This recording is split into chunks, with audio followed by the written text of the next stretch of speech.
પનગઢ ગ્રુપે કરી નવરાત્રિની તૈયારીઓ.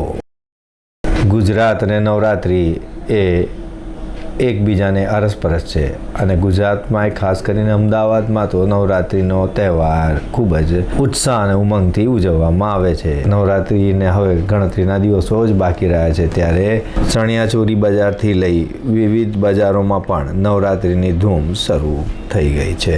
નવરાત્રિની ખરીદી, નવરાત્રિના પોશાકો તેમજ ઘરેણાં સહિતના નવરાત્રિ એટલે કે નવરાત્રિના દિવસે નવરાત્રિની રાત્રે ચણિયાચોરી અને તેમજ પાઘડી સહિતના અનેક પોશાકો પહેરી યુવાધન ગરબે ઘૂમતું હોય છે અને આ ઉજવણી માટે યુવાધનમાં એક અનોખો ક્રેઝ જોવા મળતો હોય છે. ત્યારે પનગઢ આર્ટ ગ્રુપ, જે આંતરરાષ્ટ્રીય કક્ષાએ પણ જાણીતું છે, તેવા ગ્રુપે નવરાત્રિ 2025 માટેની તૈયારીઓ શરૂ કરી દીધી છે. તેમાં ખાસ કરીને નવા કોસ્ચ્યુમ તેઓએ ફાઇનલ કર્યા છે.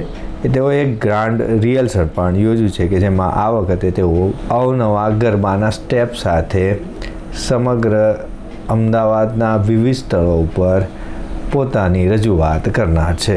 તેમાં ખાસ કરીને તેઓએ નવા ગરબાના સ્ટેપ ઉપરાંત નવા કોસ્ચ્યુમ ડિઝાઇન, એમાં પણ ભાતીગળ એવા ગુજરાતી કેડિયું, ચણિયાચોરી, એમાં પણ આભલા વર્ક તેમજ હાથમાં ખાસ કરીને ભરત ભરેલી છત્રી સહિતના અનેક ઓર્નામેન્ટ્સ પણ સાથે પનગઢ ગ્રુપે પોતાનું એક અનોખા અંદાજમાં પોતાની રજૂઆત કરવા માટેની તૈયારીઓ શરૂ કરી છે.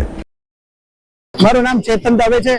અમદાવાદની પનગઢ પરફોર્મિંગ આર્ટ્સ ગ્રુપ અમદાવાદ 2025 નવરાત્રિની આજે કોસ્ચ્યુમ્સ અને ડ્રેસ અને પ્રોપર્ટી સાથે આજે રિહર્સલ સંપૂર્ણ કરેલ છે અને મા જગદંબાની આરાધના અને ભક્તિ માટે પનગઢ પરફોર્મિંગ આર્ટ્સ ગ્રુપ અમદાવાદ તૈયાર છે. હા, પનગઢ પોતાના પ્રાચીન અને અર્વાચીન સ્ટેપ્સ માટે બહુ પ્રચલિત છે. તાળી, ચપટી અને હીચનો સમન્વય કરી પનગઢ દર વર્ષની જેમ આ વર્ષે પણ મા જગદંબાની આરાધના અને ભક્તિનો આ પર્વ એવો નવરાત્રિ સૌ સાથે મળી ઉજવશે. વિશેષતા, પનગઢની વિશેષતા એ પોતાની પ્રાચીન અને અર્વાચીન ગરબાના સ્ટેપ્સ છે અને મૂળભૂત રીતે એ જ વારસો અને એ જ પરંપરા આવનારી પેઢી સુધી એનું જતન જળવાઈ રહે એ ધ્યેય અને એ જ એમ સાથે પનગઢ ફરીથી આ વર્ષે 2025ની નવરાત્રિમાં જંપ લાવશે. મારું નામ જયેશ પ્રજાપતિ છે અને અમારા ગ્રુપનું નામ પનગઢ પરફોર્મિંગ આર્ટ્સ છે અને અમે લોકો 25 વર્ષથી આ ગ્રુપને ચલાવી રહ્યા છે. ખાલી કોરોનાની પરિસ્થિતિને લઈને 1 વર્ષ માટે અમે થોડોક સરકારની ગાઈડલાઈનનો અમે આદેશ કર્યો હતો, એની અમે પાલન પણ કર્યું હતું.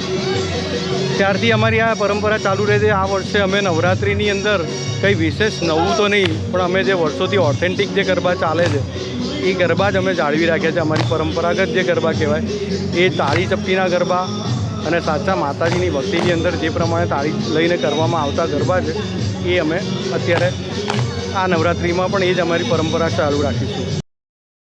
આ ગ્રુપ દ્વારા ખેલૈયાઓને મન મૂકીને તાલે ગરબાના તાલે ચપટીના સાથે ઝૂમે એ માટેનું ખાસ આયોજન કર્યું છે.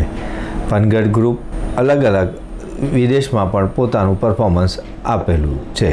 પનગઢ ગ્રુપના ઉત્સાહી એવા ખેલૈયાઓ પણ પોતાની આ નવી તૈયારીઓથી ખૂબ જ ઉત્સાહી છે અને તેની પ્રેક્ટિસ પણ કરતા જોવા મળતા હતા.